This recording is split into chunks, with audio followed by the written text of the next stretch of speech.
Please rise for the pledge of allegiance. Allegiance to the flag of the United States of America and to the republic for which it stands, one nation, under God, indivisible, with liberty and justice for all.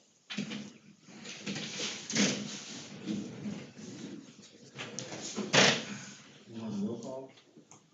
Alderman Volkart. Here. Alderman Blank. Here. Alderman Old. Here. Alderman Bell is absent. Alderman Wilson is absent. And Alderman Lewis. Here. All right. I get a motion for approval of March 5th, 2024 meeting minutes, please. So moved. Have a second. Second. All in favor? Aye. Before we approve tonight's agenda, we need to pull. Introduction, first reading, Council Bill 2024-3, just because we don't have, McCorm or we won't have Everybody. 4 on it, since Lauren is a mayoral candidate. okay, so we'll pull that for agenda. With the pulling of Council Bill number 2024-3, can I get approval of tonight's agenda? So I have a second. Second. All in favor? Aye. All right. Special items, none. Appointments to the boards, we have none. Scheduled public comments, we have none. Just a reminder that public comments will be received by the city clerk on Wednesday before the meeting. Public hearing, we have none. Going on to old business. Ordinance number 1460, an ordinance approving Middle Creek subdivision final plat 1. This was tabled on March the 5th. Did we receive everything we need? Staff report.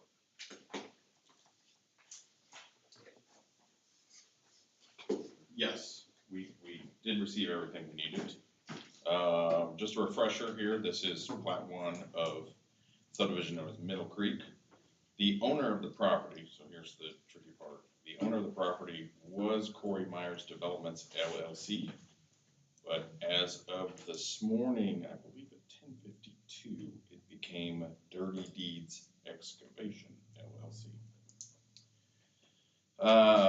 So with that being said, the bond has been submitted, and that's where it all started. The bond was submitted to Dirty Deeds Excavation LLC as the contractor, not the developer. So it came to light that the developer had to be on the bond, not just a contractor. So he has since changed ownership of the property to Dirty Deeds Excavation. So with that being the case, the plat will need to be redone, which is just paper. So this is semantics. I mean, nothing else is changing. It's still, the main principle is Corey Myers. But I mean, theoretically, the Robert bonding Myers. company will reevaluate Dirty Deeds, right? It was always Dirty Deeds on the bond. So the owner of the property was Corey Myers Developments before, and so he switched the property ownership into Dirty Deeds Excavation. So now the bond matches the property owner. Okay. But the other paperwork associated, Behind, so to speak. the plat just has to have a change of ownership name on it. It'll still be the same signature on it, but, and so the question is, does the ordinance have to be amended to reflect the new owner? Does the ordinance, Yes. in the packet, Yes. say the wrong? Well, I guess, It says Corey Myers Developments LLC. So we'll just need to amend that as part of the, okay. Yes, the answer to your question is yes. It needs to be in conformity with the other paperwork. However, I don't think that's a big problem. Just a perfunctory little chore. Yep. So the bond has been submitted and some of the infrastructure is already in. So staff recommends approval. Planning and zoning voted to approve the final plat on February 13th with the condition that the bond be posted and required infrastructure improvements not yet completed. And that bond has since been submitted. So it looks like it's the second to last sentence in section 3, right? It says, security bonding amount of $100,000 from Corey Myers Development LLC. That needs to read, $100,000 from Dirty Deeds LLC. Oh, $1 million. It's 100,000. It's 100,000. 100,000, I'm sorry. And the documents that are in our packet, there was one that did say $1 million. That's The other one said that's the security of the bonding entity, that's not the bond itself. Okay. Does the plat have to be redone that has Corey Myers Developments, or is that still? Yes, so that's what he was mentioning, Yes. that signature line will be, So nothing will be able to be signed tonight, so the plat can't be recorded until that's changed. So we will have time to change this ordinance and we don't have to do it by interdelineation, is basically what I'm getting at. Yes. So, does anybody have any questions for me or engineer? So can we vote on it tonight, or do we have to wait? That's, I mean, yeah, so you can vote with the amendment of that language on the ordinance. I will reprint a fresh copy before we leave tonight so that Reese and Todd can sign it. Obviously, we won't be executing the plat until Mr. Bergdahl gets us an updated copy with Dirty Deeds excavating on there. So that needs to be signed by all parties it's okay to do it here. out of order, as long as we don't sign it, or, Yeah, I mean, we don't sign the plat anyways until after the board approves, so it'll just, And I forget the use of the $25 word. Interdelineation means exactly what he's doing. You mark it out and you write what it should say and you sign a little initial and date it. That's what interdelineation means, sorry. That's perfectly all right.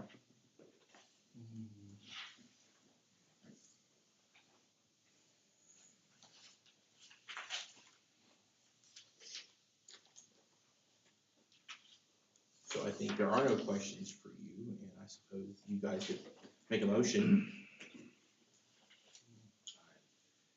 Can we get a motion to approve with the understanding? With amendment. With amendment of the literature be changed, correct? So can we get a motion to approve with amendment of the literature to be changed? So, So, have a second? I'll second. Alderman Bocart? Aye. Alderman Plank?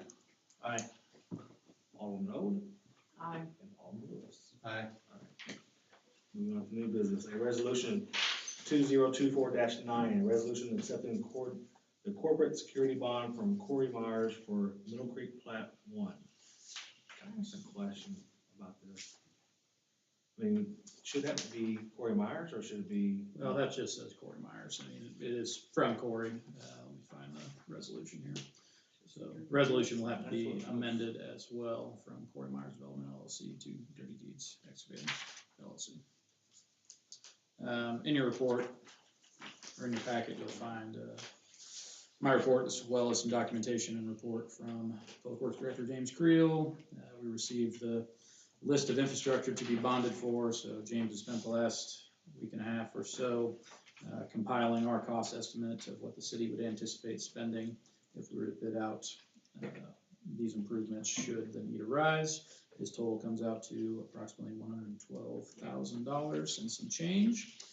The bond has been presented for $100,000, as Darren briefly alluded to. The vast majority of this infrastructure is already in the ground, so it's just a matter of getting that infrastructure inspected and to the point of acceptance by the city. So with that, we feel that $100,000 is more than sufficient to cover any issues that may arise that would require the city to intervene. So with that, staff is recommending acceptance of the bond, subject to amending this resolution from Corey Myers Development LLC to Dirty Deeds Excavating LLC. Any questions for staff?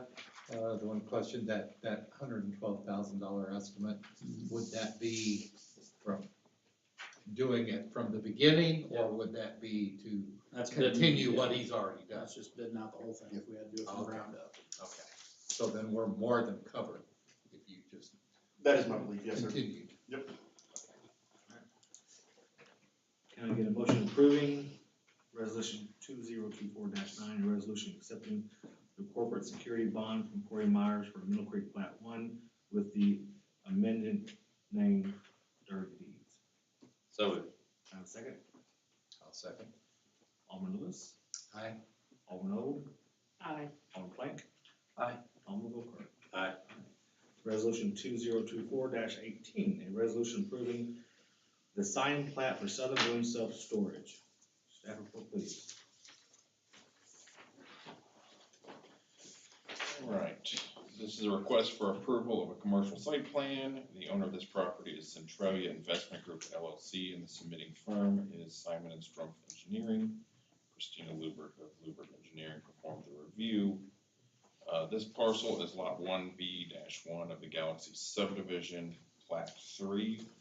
The subject parcel is approximately 2.41 acres in size. There is an additional 5.45 acre tract directly to the north under the same ownership and is planned to be phase 2.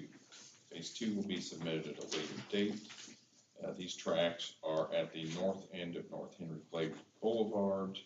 The subject parcel is on the west and north of what is currently Top Quality Motors. Current zoning is general commercial.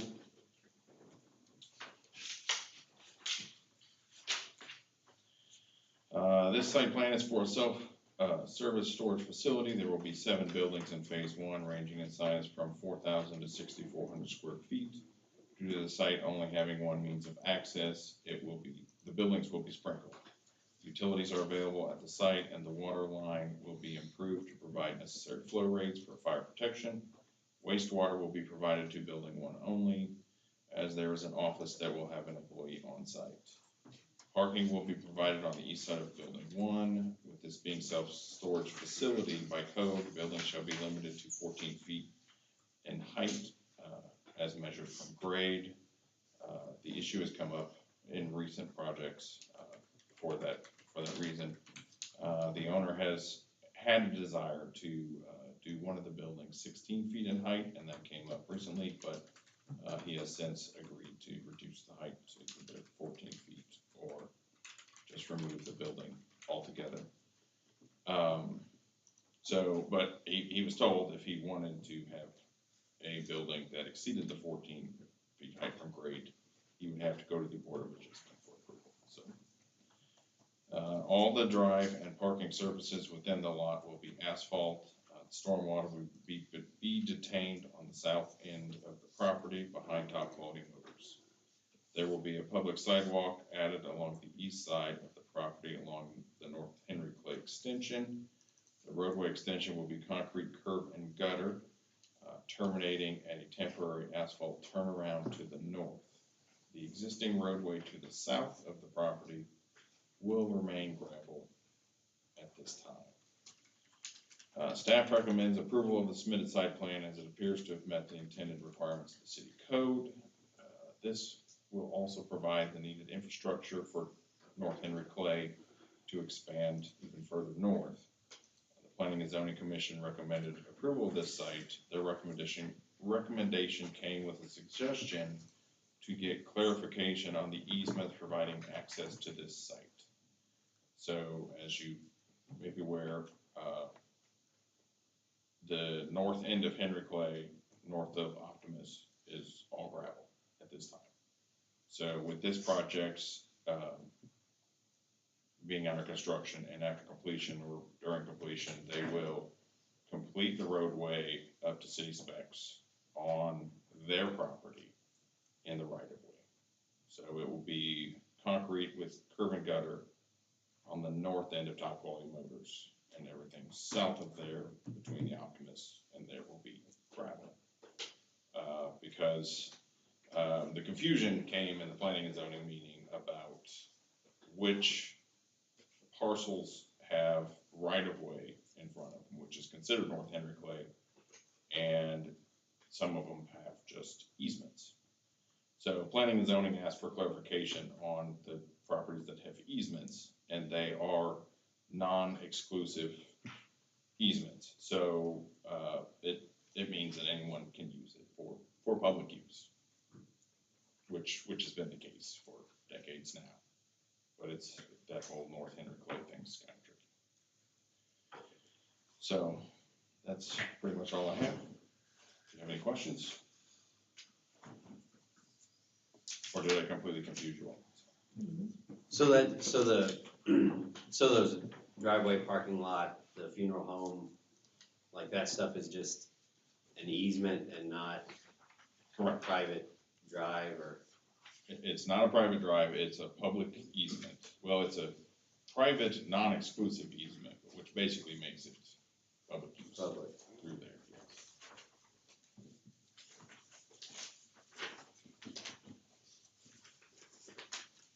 P and Z, what were they worried about then?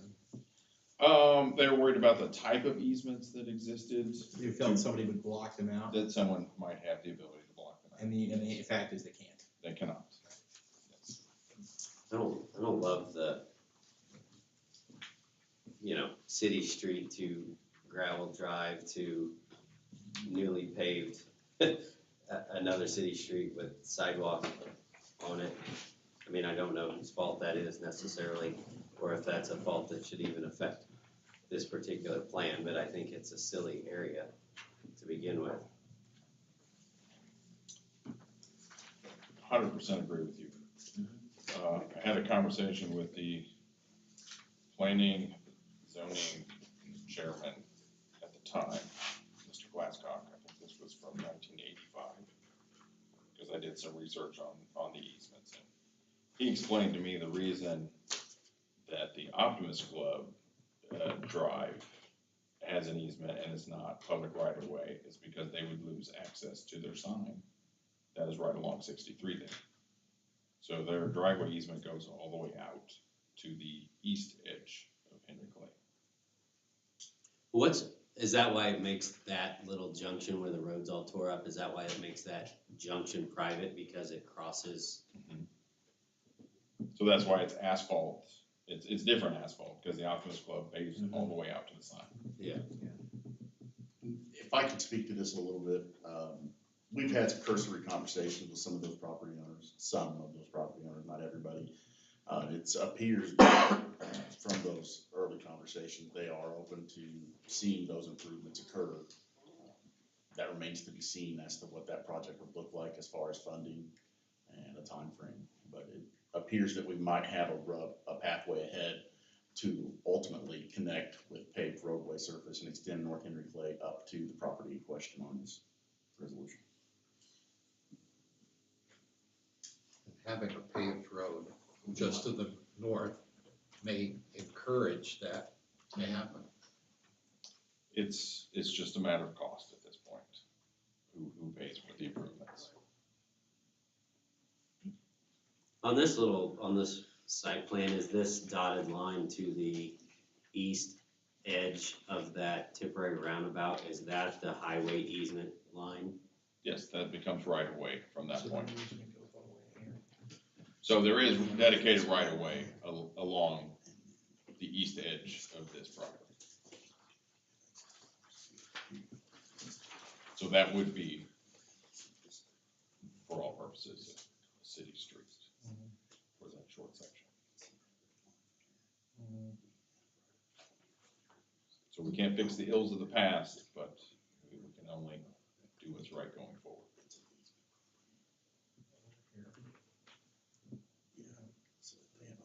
No questions?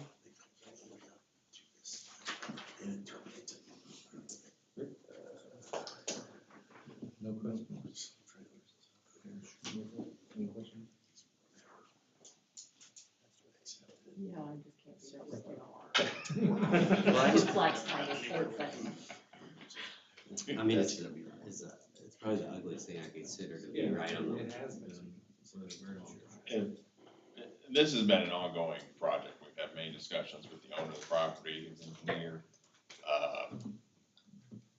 discussing how to fix this issue. And so this was originally submitted to us back in September of 2022. Yeah. And it's taken this long to get to this point. I mean, how much concrete, pavement, whatever you want to call it, would it cost to put in that little section? Let's keep on, if we could, I mean, we're not in a position where we could give you any type of estimate at this point, and it has no bearing on this particular site plan. I mean, James and I have had some pretty good conversations with folks up there, but again, it's storage at the end of Henry Clay. You have a couple properties where we do have easement, and we have a couple properties where we don't. I mean, that linear footage is very close to the length of Perry Ave extension, so I mean, that gives you an idea of how much money could go into just fixing that little spot. That's also like the middle of the parking lot too. two parking lots. They don't obstruct it, but yeah. Well, but I'm just saying, like, there's no curb, you know what I mean, there wouldn't be a curb and gutter system at least on one side of it, because that is in the middle of an operating, you know what I mean, like that's. Certainly, there's been some, Well, therein lies the challenge is Yeah. Back and having to forth. redirect some parking to facilitate a road through there as well. All right. basically be able to. And so planning and zoning recommended it, except for that they just had questions about the. Just one clarification on the easements to make sure that no one block passage to the property. See what we're gonna do to clean that up. Yep. Yeah, that's true. They're in line for that.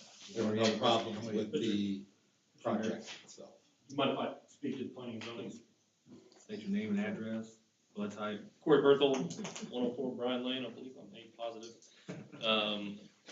At planning and zoning, part of the concern was the easements, access to the property.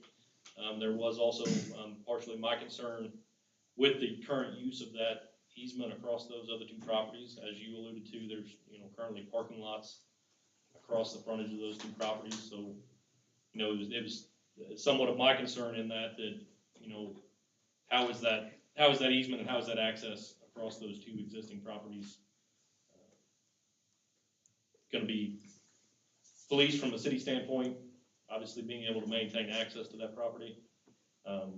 It was my opinion, and I did vote yes to recommend it, to move forward, but I think there may be an issue still there with, those parking lots, the use of those parking lots. There's trailers and other things parked in that easement currently.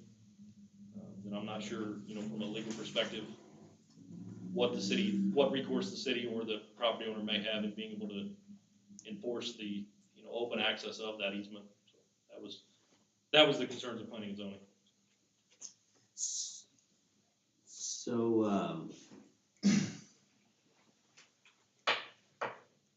So this will just be paved at that,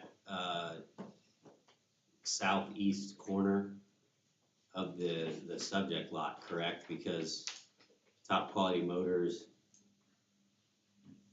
so even off of the Henry Clay Boulevard, what's currently like a two? Yes, that's correct, just to the south edge of his parcel. So Top Quality Motors is just gravel as well.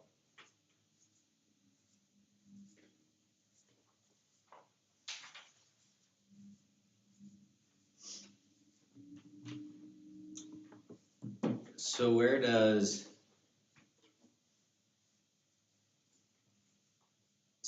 that, so it looks like that lot, I mean, I don't know how accurate this is, but like this is showing where Top Quality Motors lot appears to stop. Yep. Right where the cars are parked. yellow line, yep. And run this way. So whose is this? What is this from there to the highway easement? That space? So this Do you is know what I'm public saying? right of way as well. Part of that belongs to MoDOT, part of that belongs to the city. So the easements start right down, you see where these red lines come out? Mhm. So that's an easement across there. And then, down here, there is another easement. Yeah, well, it'd be right here where the Optimus comes out, right? I mean, cause Optimus no, comes this- out right there. This one as well. So the funeral home has an easement on it. Yeah, So I couldn't find any documentation to support this, but this was all replatted in the 90s, just this parcel. And somehow there was right of way dedicated. So this is right of way, but I couldn't find any document to support that was deeded to the city. cause that's the only thing that concerns me. And I guess it's not necessarily with the site plan per se, but it's this rectangle of land that has a wagon trail on it or whatever, that may or may not belong to somebody. I mean, cause so technically, I mean, I don't know if that whole thing would be an easement to them, cause their driveway's just this little thing, I don't know if that was ever. no, so this is public right of way. So right where their property ends here. I don't know why it does that every time. But so like even this strip that's not their driveway is all public easement Correct. along the outside Correct. of this? But they're only required to do improvements on their parcel. So this is my understanding, they'll improve the gravel here, because You can, maintain a gravel drive, which is what it is right now.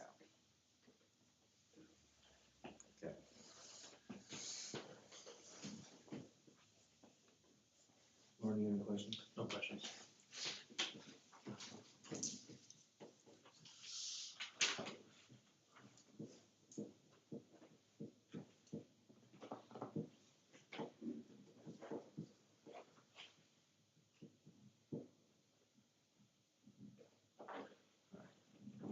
Can I get a motion approving resolution 2024-18, a resolution approving the site plan for Southern Boone Storage Units, please?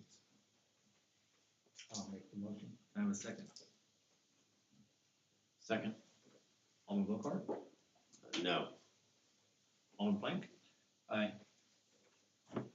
Alderman Old? Aye. And Alderman Lewis? Aye. 3-1. Resolution 2024-19, a resolution awarding the bid to All Clear Pumping and Sewer Conduct a lead service line inventory.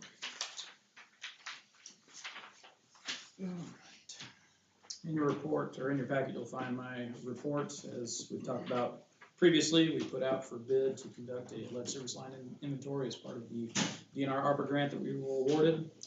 The bids have come back. We had 7 responsive bidders that arrived before the deadline.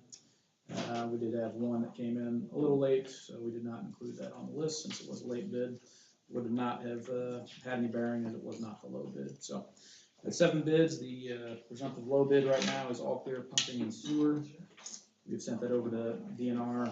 They don't have any questions, comments, concerns about the bid, so we're in a position where we can accept and award that bid. I've reached out to them to start discussing contract terms, and we'll come to you probably at the next meeting, with any luck, with the contract to get this project started. It's important to note that the bid amount is a not to exceed based off of the model RFP that DNR had us use for this project. It's anticipated that this project will come in probably around the 250,000 ballpark range is what we're shooting for. The bid was based upon a need to either excavate or visually inspect a certain number of services in town. So we don't really know until the project starts and they do phase 1 of the project, which is records review, how many services we'll actually have to go and look at or potentially dig up.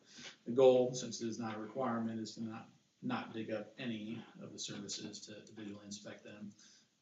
So the goal is, we'll be able to conduct records review, dwindle down the list of unknown services that may or may not be lead that require us to go out and do some sort of verification and then conduct visual verification on those. Again, the goal is to get that project to come in right around that 250,000 or less. I anticipate realistically that it'll be under $200,000 when all said and done. That one bid, correct? 292? It is. So a few of these bidders, if they weren't working closely with an engineer firm or had not bid on many projects, they struggled to put together an accurate bid. In the case of Corbett Construction, I actually talked to them on the day that bids were due earlier in the day. It comes down to number 5 on the bid item, which is replacement planning. So with that, the grant allows for replacement planning to be funded. It does not account for funding actual replacement. So, if you were to assume that we had any lead services in town that would need to be replaced, you can't fund that with the grant, but you can fund some sort of planning effort to determine how you're going to go about replacing those lines. So Corbett Construction struggled to understand that, and they assumed that they were bidding on actually going out and replacing 2,000 plus potential services in town, which is, again, where the lion's share of their costs came from. Okay. Yeah. 9 million of their bid was in replacement.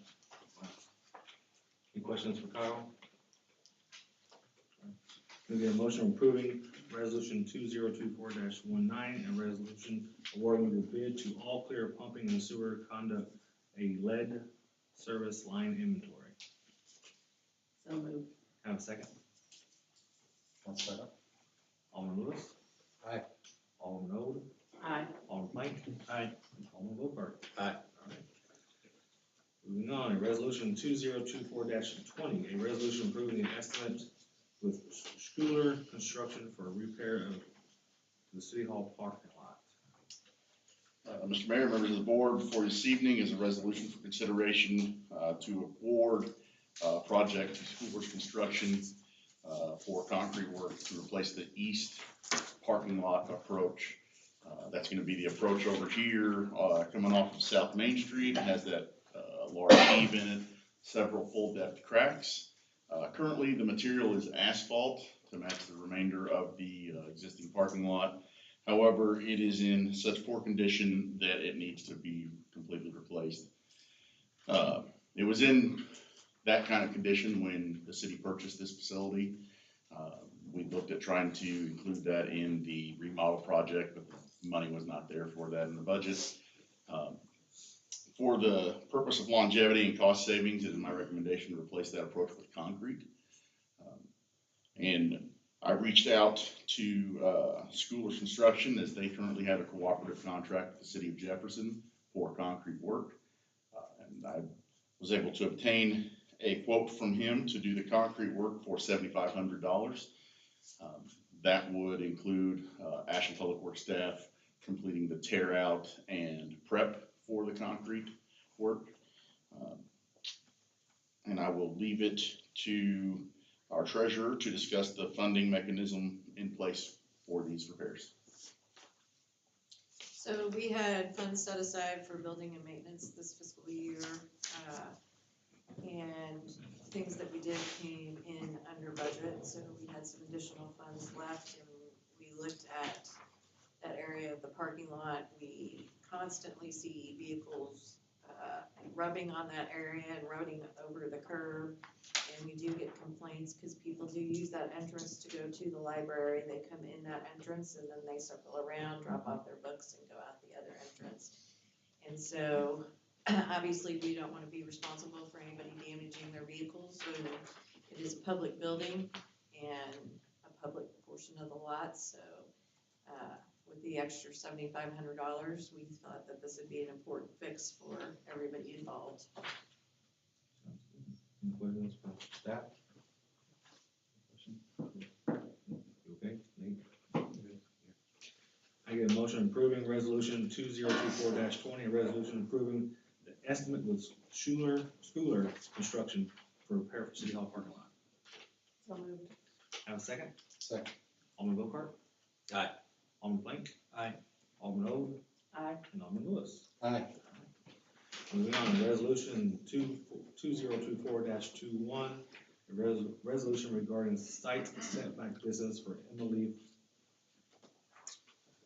In your packet, you'll find my report. So I believe it was beginning of last week or end of the week prior, the state licensing office for these particular types of businesses reached out to Darla with some questions and clarification. They asked a few zoning questions, which we were able to provide them answers with already.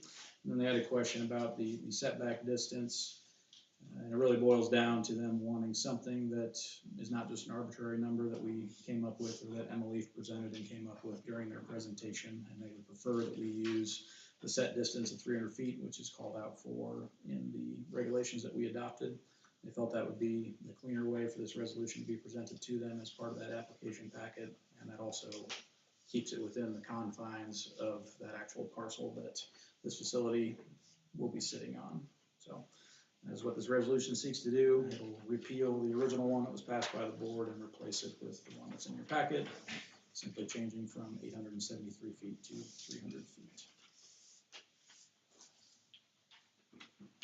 This is the government reaching out to us?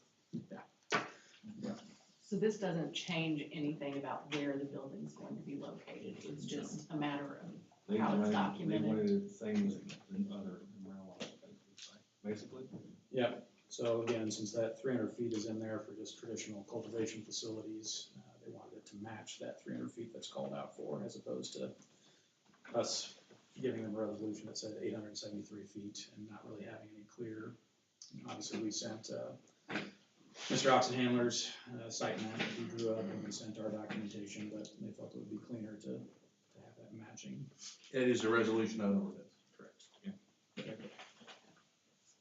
You have questions? Yeah, just, can you clarify where the 1,000 feet came from? I mean, So 1,000 feet is the setback requirement for the infusion type facilities, and then by way of resolution, that can be reduced. So the original resolution was to reduce that. The request that was made by Mr. Oxenhammer was for 873 feet, which was basically the bare minimum of how he was able to draw it up. I think when we drew it up, it was more closer to 825, but in the ballpark. In that same ordinance that this is all drawing from, your traditional cultivation, green leaf versus infusion, it's 300-foot setback for those types of facilities. So again, the state's request was to simply mirror that 300 feet. That way it's a nice, clear, concise number that I guess is grounded in regulation, if you could say. You have a question? I get a motion to approve resolution 2024-21, a resolution regarding the site setback distance for MOE. So moved. I have a second. Second. Alderman Lewis, Aye. Alderman Old, Aye. Alderman Plank, Nay. and Alderman Bocart. Aye. All right, discussion for services with Bartlett and West for wastewater treatment facility engineering service. I'll turn it over to Mr. Gary. Oh, you're gonna say James. James was looking at you like, oh, it's your turn. Good evening, I'm Gary Davis, I'm here for Kyle Landwehr, and I understand Kyle was here last meeting, and he had a PowerPoint, I have a copy of it here in case we have any questions tonight. I'm not sure how much you all want me to go into, so I might just give just a few minutes and then kind of see what questions we might have. So, as Kyle explained last meeting, we have an agreement in place here, I guess a draft agreement. It's a template agreement from the Design Build Institute of America, form of use on other projects with your firm and on other municipalities as well. This addresses the first step of the design build project. It will take us to the 30% design phase and the guaranteed maximum price, which will be presented the week after Thanksgiving. And then preferably by schedule, New Year's Eve would be roughly the signing of the GMP to move that forward into construction, ordering the equipment with completion of the project by New Year's Eve of 2025. So it moves pretty quickly. We assume that we're starting April 2nd, should everything kind of stay on track here. Like I said, it's a two-step process. We basically go as far as we need to go to get a guaranteed price to where we know that price won't change. And then the next step is to complete everything, including the design and construction. So you're looking at roughly 19 months from start to finish. Moves pretty quick. James, Kyle, I'm not sure what questions or what else you might want me to cover. I could go into specifics of the agreement, some of the things that you might want to know, or I could just answer questions. I think just a Q&A for the members of the board would probably be sufficient at this point.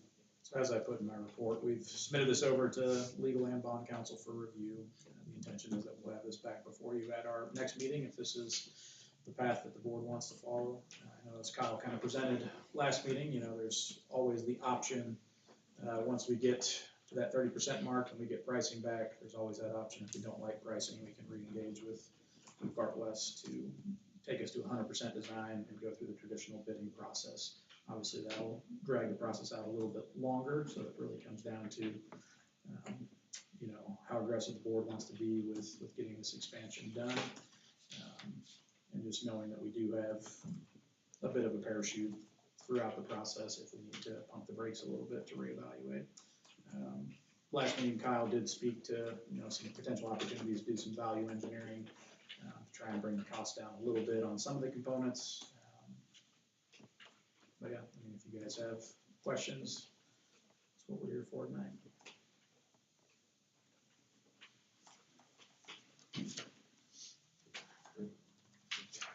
Can't think of anything else. Alderman Bocart? Alderman Plank? Alderman Old? All right, I'm gonna motion to approve. There's no action. No action. All right, thanks. All right, that was pretty short and sweet. Bridge coming. Good night. All right, moving on to reports. Mayor's report. James, can we get with MoDOT about some of the cracks around the roundabouts? Especially one in front of McDonald's. I know they've patched one of them, but there's several around that, and then on the other one, from the break time. Just the roundabouts on each side of the overpass? Yeah, Okay. I'm gonna remind everybody, we have the candidate forum on March 25th. We have trivia tomorrow night at Woody's. We have a full table, correct? All right. And then I want to thank everybody in the city for the spaghetti dinner event we had Saturday. We served over 180 plates, and we did a lot of pasta that day. We did a total of $6,750. We raised that much money for the school lunchroom, or lunch money debt, I guess you call it. That debt is $32,000. So we put a little crack into it. We took a little chunk out of it, but we got some other things planned to help fix that. But the OPA ladies did a great job on putting it together and pulling it off. It was a great day, so I had fun. So that's my report, sir.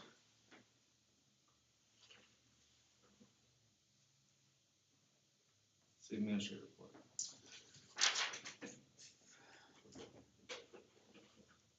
I sent you a reminder for the Ready event at Eagle Knoll on Thursday. If you haven't RSVP'd directly to that, please do so or let me know and I'll let them know for planning purposes. Park planning process for Master Planning City Park. We met, the steering committee for that group has selected Planning Design Studio.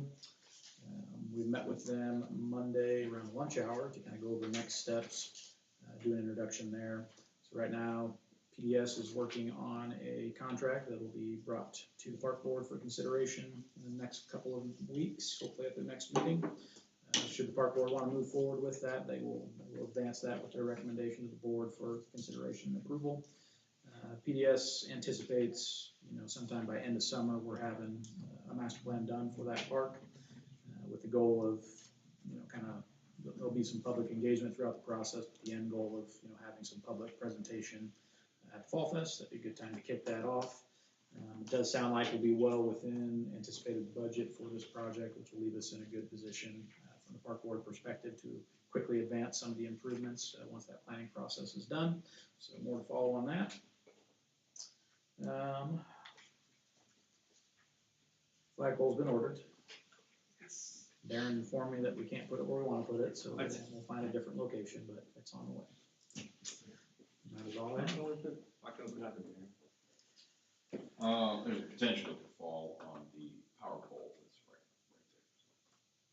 right there. It's Amron's rules. What kind of cheap old pole you get this? That's what I was saying. You buy one of $199 on eBay. Telescope. All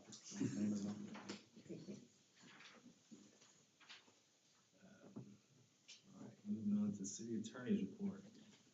On Friday morning, the United States Supreme Court issued a ruling about, somewhat surprisingly, the bottom line is this: if you have a private page as a public official and you block negative comments, you can be held liable for that.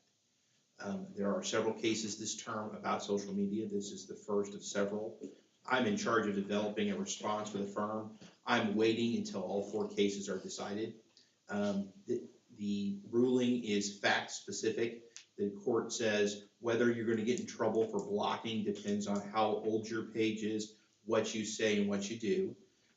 The immediate response, if you're in the habit, and I don't follow you all, if you're in the habit of commenting about public business, city business on your personal social media page, you should stop blocking people.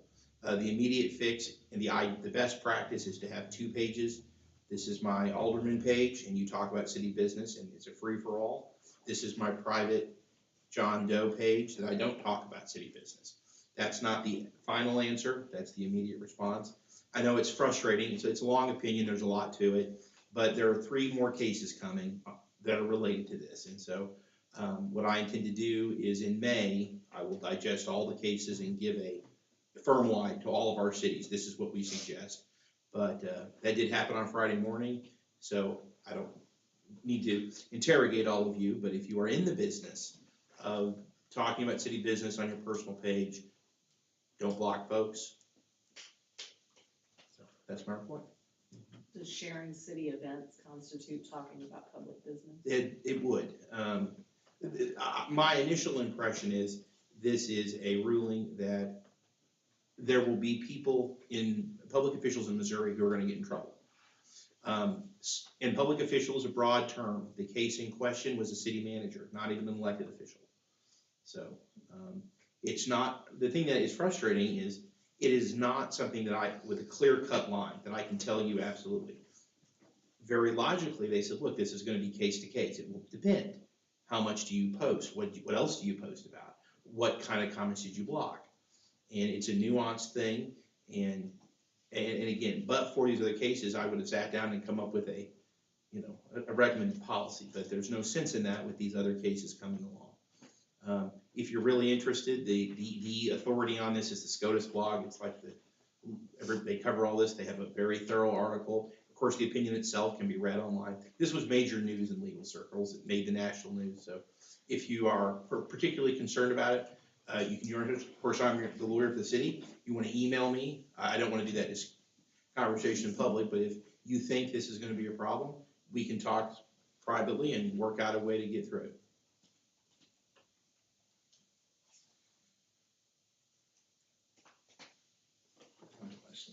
There you go. Moving on to Public Works Monthly Report, please. Thank you, Mr. Mayor. Just a few highlights I want to touch on. Working with Boone County for the chip seal group bid. That will soon be published.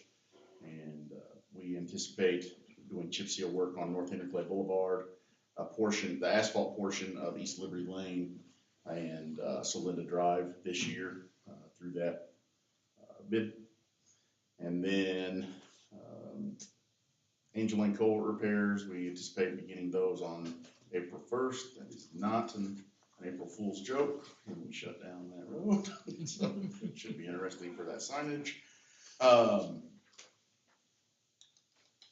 Ball field fence will be going up at the ball field with the YMCA staff taking over all ball field maintenance for the summer season. And one thing that I forgot to include in the park improvement section is that Park Board recently approved for a group, Good Vibrations MC, to put a butterfly garden in memorial in Ashland Ridge Park for Sadie Robinette. I've seen some of the renderings and it should be a fine addition to that. Everything else is nothing new, so that's my report, unless anyone has any questions. West Oaks to Johnson. West Oaks to Johnson. Jameson? Jameson. Yeah, so that's gonna be part of the asphalt overlay, that will include Bryan Lane, Marinus Ave, West Oaks, and Jameson Drive. They'll stop where the new portions of Jameson and Marinus began, where the concrete was poured here about 5 years ago. It's still in really good shape, so we will stop at that joint. But that entire loop will be part of the overlay project completed this summer. This summer? Yes, the contractor on that, Christensen Paving, indicated they wanted to get all of our overlay completed prior to the beginning of school. So aside from that loop, there'll be North Main Street from Broadway extending up to the city limits, Middleton Drive, and Renee Drive, along with the remaining block of John Drive over across from the primary elementary school campuses. Those are the known overlay projects for this year. Any questions for James? Moving on to Community Development Monthly Report.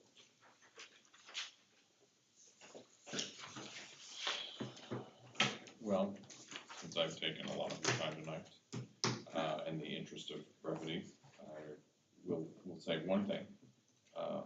I'm honored that my report was on page 128 this time. It was 170 something last time, so I'm moving up. And with that, I'll ask if you have any questions for me. So is there really a salon going into a residential?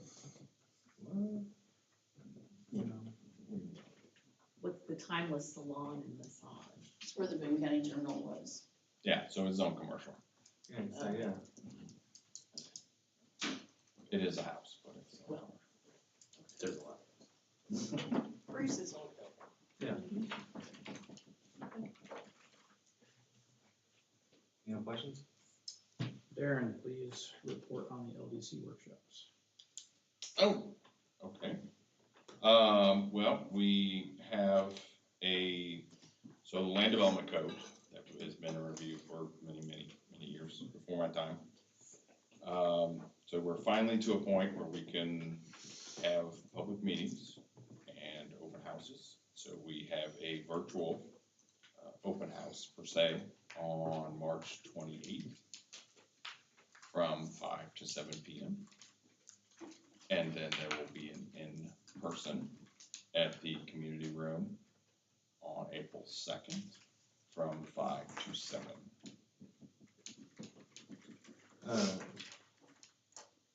Okay. Yes, Was it gonna be another in-person, or was it doing one? just the one.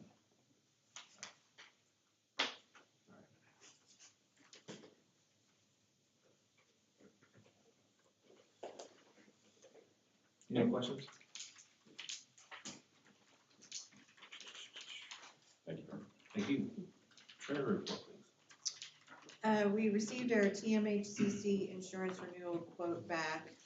It is for $104,945. Annually. Well, that's not bad. In the past, our property liability and casualty insurance premiums are budgeted to be paid from the general fund.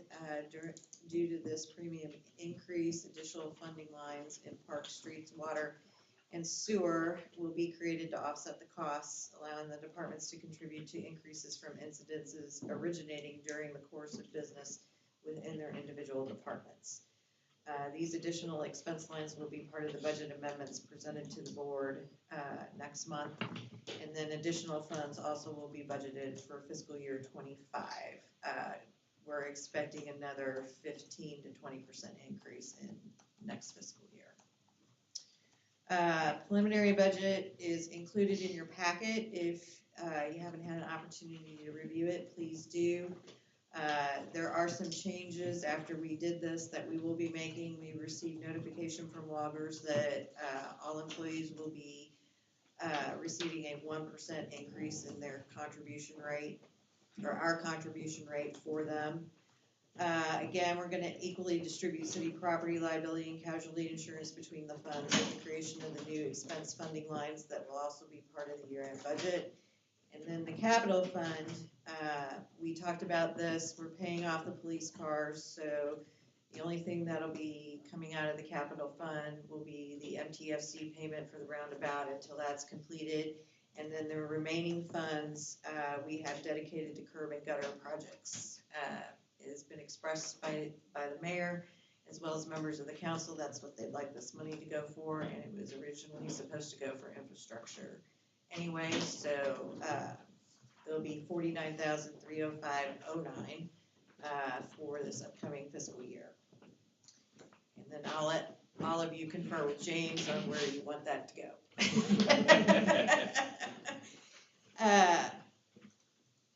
And then I just put some highlights in of some things that we completed this year and paid for. The one thing I do want to say about the preliminary budget worksheet is that all of the expenses and projects are listed out on here. So if you go through it, you can see exactly what is going to be paid for, and what the department heads have, and why the departments heads have requested that. As an example, for the police budget, for uniforms and equipment, Scott has listed out everything that he intends to buy with that, with those funds for next fiscal year. In streets, the mill and overlays are all listed for particular streets, as well as any payments that the city is contractually obligated to make. And then in projects. So please go over that because it does list everything, and I think it will help everybody keep track of what's going on and what's completed and what is still hanging out there. How many more payments do we have on the roundabout?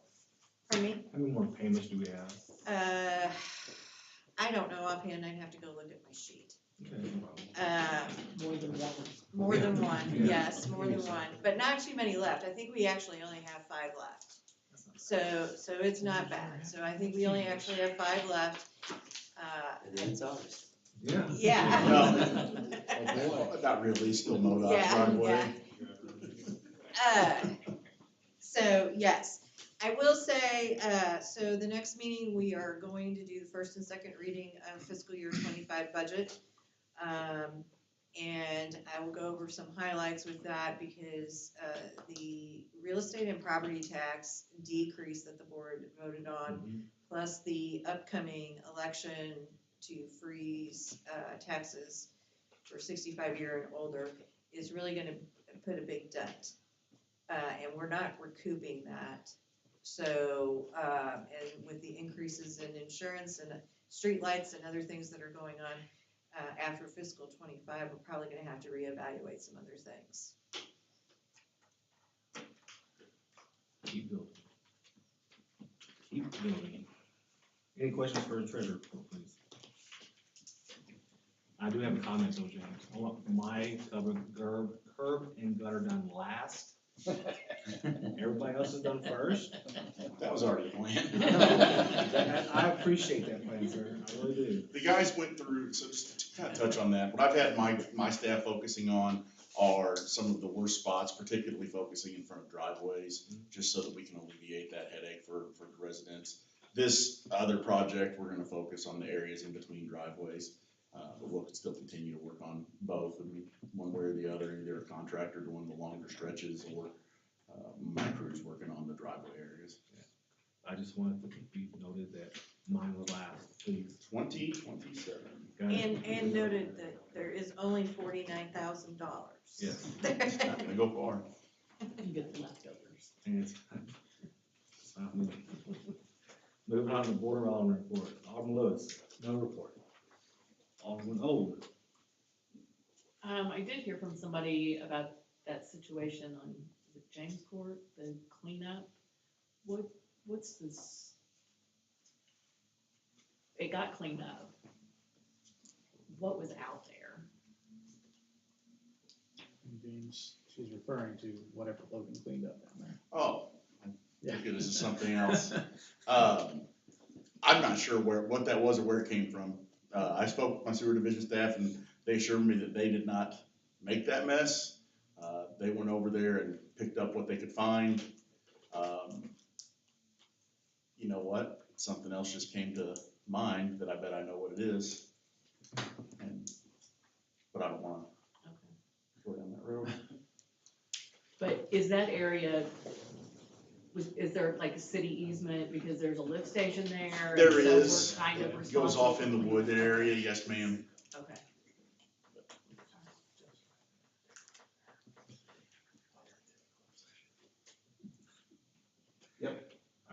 Moving on. Is that it? That's it. Alderman Plank No report. and Alderman Bocart. Just real quick, James, I just kind of thought about it. The traffic delineator poles, Sir, yes. you know, that, I'm sure you're aware that 3/4 of them are missing. Looks really nice. If we can get those, I don't know if there's like a maintenance schedule or if MoDOT only fixes them if you ask or So whatever, but they look terrible. I agree. Darren and I met with a MoDOT official over the other day regarding the light pole that was recently knocked over.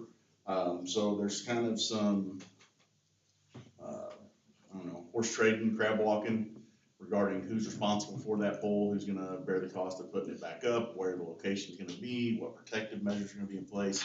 I also pointed out those delineators are really in need of some attention, so hopefully that will, get pushed up on our list, but I will make sure to bring that up when I also discuss with them the roundabout maintenance needs. Thank you. Thanks, sir. Okay, see no public comments? Public comments? No? All right. Moving on, motion to adjourn? Second, Second. all in favor? Aye. Aye. Go home. Moment. Hey, grab Nate and give him an update on